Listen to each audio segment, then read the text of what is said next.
Welcome friends, तो चलिए शुरू करते हैं और एक प्रोग्राम। ये प्रोग्राम एक मेनू ड्रिवन प्रोग्राम है, इसीलिए हम इसे स्विच केस की मदद से एग्जीक्यूट करेंगे। तो चलिए शुरू करते हैं बेसिक कैलकुलेटर का प्रोग्राम। तो चलिए पहले लॉजिक से शुरू करते हैं। यहाँ पर लॉजिक कुछ भी नहीं है, बहुत ही इजी है।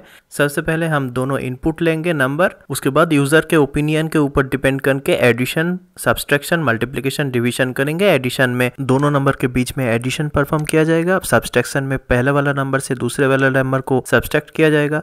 मल्टीप्लिकेशन में दोनों नंबर के बीच में मल्टीप्लाई किया जाएगा और डिवीजन में पहले वाले नंबर से दूसरे वाले नंबर को डिवाइड किया जाएगा। ये एक मेनू ड्रिवन प्रोग्राम है, इसीलिए हम इसे स्विच केस की मदद से एग्जीक्यूट करेंगे। तो चलिए देख लेते हैं कैसे स्टेप बाय स्टेप हम प्रोग्राम को लिखेंगे। सबसे पहले हम दोनों नंबर को इनपुट लेंगे यूजर के थ्रू। उसके बाद हम स्विच केस को कंस्ट्रक्ट करेंगे। स्विच केस में हर एक केस में हम एक एक ऑपरेशन को डालेंगे, जैसे कि केस 1 में एडिशन, केस 2 में सब्सट्रैक्शन, केस 3 में मल्टीप्लिकेशन और केस 4 में डिवीजन। उसके बाद यूजर अपना ओपिनियन देगा कौन सा ऑपरेशन वो एग्जीक्यूट करना चाहते हैं स्विच वेरिएबल के थ्रू से, और स्विच केस स्विच वेरिएबल के थ्रू में जो इनपुट रिसीव करेगा उसके हिसाब से वो वाला केस वो एग्जीक्यूट करेगा। मान के चलिए अगर यूजर 1 इनपुट दिया तो एडिशन करेगा, अगर 2 इनपुट दिया तो सब्सट्रैक्शन। इस तरह से ऑपरेशन एग्जीक्यूट होगा। इस तरह से एक एक ऑपरेशन को स्विच केस में लिखा जाता है। अगर आप स्विच केस के बारे में नहीं जानते हैं तो मेरा स्विच केस वाला वीडियो आप जरूर देखें। तो चलिए शुरू करते हैं प्रोग्राम।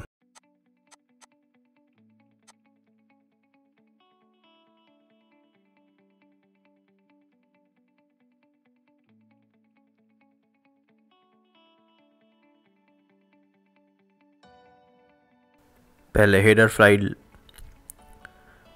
हेडर फाइल इंक्लूड कर लेते हैं। उसके बाद मेन फंक्शन स्टार्ट करते हैं। यहाँ पर हम पहले स्विच केस वेरिएबल को डिक्लेयर करते हैं इंट opt। उसके बाद दोनों वेरिएबल इनपुट के लिए फर्स्ट और second.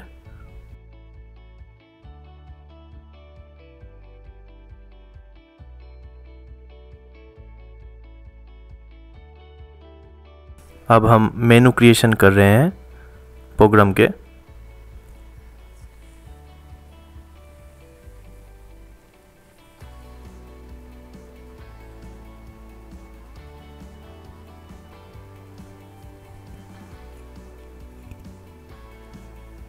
One for addition, 2 for subtraction,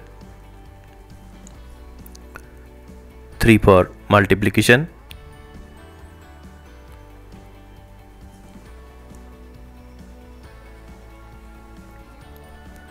और 4 फॉर डिवीजन।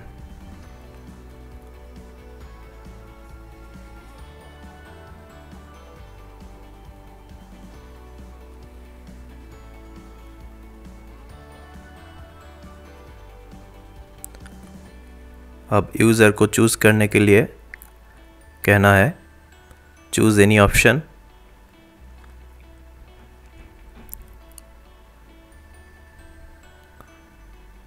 अब ऑप्शन को कैप्चर करने के लिए स्कैनफ फंक्शन, जो कि स्विच वेरिएबल के अंदर सेव रहेगा।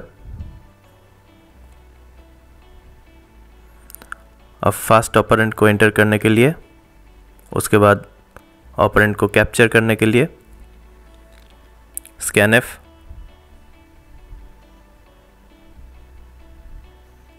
जो कि फर्स्ट वेरिएबल में स्टोर होगा। उसके बाद सेकेंड ऑपरेंड के लिए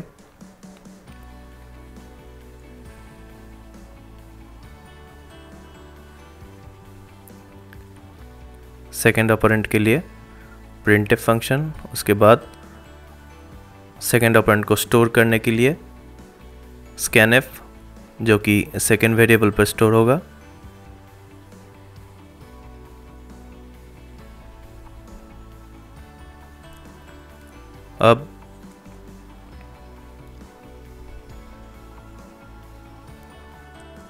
अब रिजल्ट डिस्प्ले के लिए द ऑपरेशन इज प्रिंटफ में डाल दिए, जिससे कि रिजल्ट पार्ट अच्छे से समझ आ सके।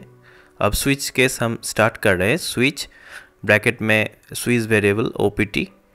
अब पहला केस लिख रहे हैं प्रिंटफ के अंदर %d प्लस %d, यानी कि पहला वाला फर्स्ट वेरिएबल के लिए पहला वाला %d और सेकेंड वेरिएबल के लिए दूसरा वाला percent d is equal to करके जो परसेंट डी यानी कि जो ऑपरेशन होगा फर्स्ट और सेकेंड वेरिएबल के बीच में सम फर्स्ट प्लस सेकेंड, इसलिए कंप्लीट करके ब्रेक।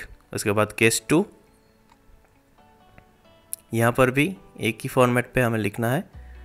क्या ऑपरेशन होगा पहले लिख दिए, percent d minus percent d वो फर्स्ट वेरिएबल के लिए, दूसरा वाला सेकेंड वेरिएबल के लिए is equal to operation first minus second variable. इसी तरह से ब्रेक स्टेटमेंट देकर केस को कंप्लीट करना है। उसके बाद केस 3, उसको हम कॉपी कर लिए थे केस को, अब यहाँ पर सिर्फ ऑपरेशन चेंज कर रहे हैं, मल्टीप्लिकेशन, और केस 4 के लिए डिवीजन। Break case 4 complete. अब डिफ़ॉल्ट लिख रहे हैं, default code block. Default code block में आप लिख सकते हैं कि एनी 1 2 3 4 के अलावा अगर दूसरा कोई इनपुट डाल दे तो एरर दिखाएगा वहाँ पर।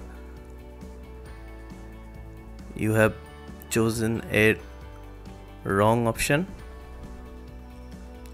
अब हम ख़त्म कर रहे हैं प्रोग्राम को रिटर्न 0 और गेट स्विच फंक्शन डालकर। चलिए अब रन करके देखते हैं। पहले सेव कर लेते हैं, इसको नाम देते हैं .c डाल के सेव कर लिए। अब एग्जीक्यूट करके, ओह एक एरर आ गया। ओ स्विच केस में हम यहाँ पर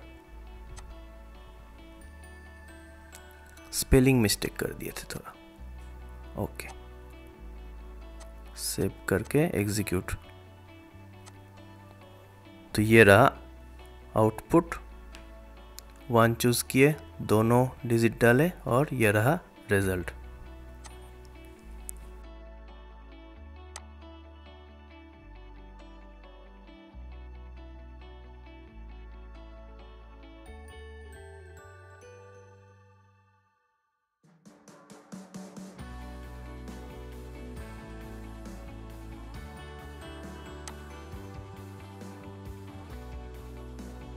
यहाँ पर सब्सट्रैक्शन नेगेटिव नंबर पे भी दिखाएगा।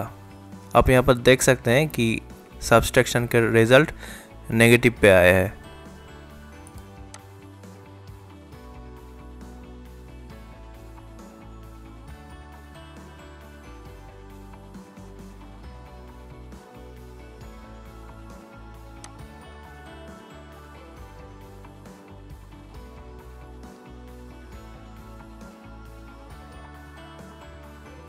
देखिए यहाँ पर डिवीज़न का रिज़ल्ट होल नंबर पर दिखा रहा है, क्योंकि हमने यहाँ पर वेरिएबल इंटीजर लिया है। अगर फ्लोट लिया रहता तो फ्रैक्शन में दिखाता।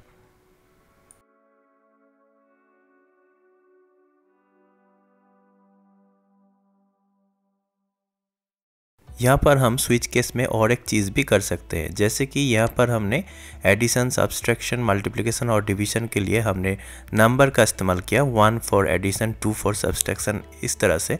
तो यहाँ पर हम नंबर की जगह साइन का इस्तेमाल भी कर सकते हैं, जैसे कि एडिशन के लिए प्लस साइन, सब्सट्रैक्शन के लिए माइनस।